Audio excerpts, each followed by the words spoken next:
Emagameni angabini amathathu elikayiseni igama engcweleyo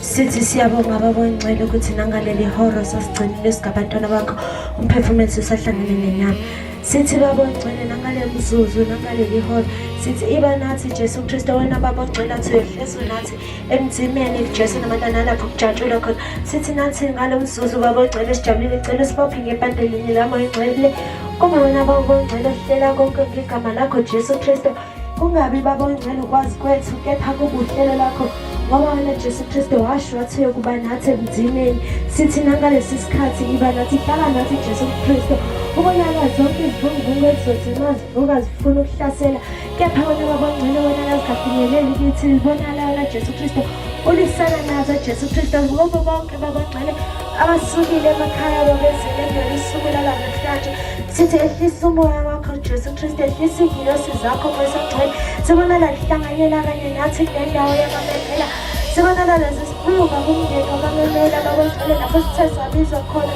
fana baba ongcwele wathi mawubiza ngosabela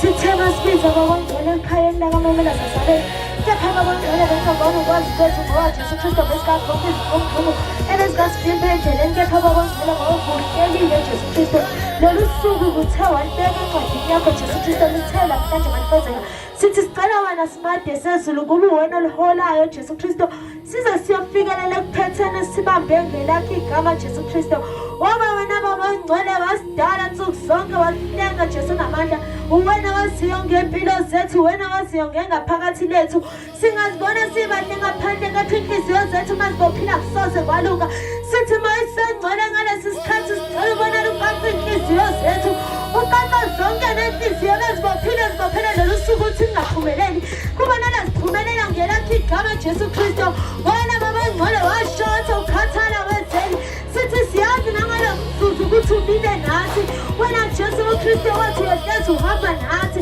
namasikhambe esigodini sethunzi singabasaba wena Moya Ongcwele ngoba nathi sithi siyawuza umoya wakho uhlangene nathi sithi hlala nathi Jesu Kristu ngegameni lakho Jesu Kristu waseNazaretha amen. Khulekele ubani igama lakhe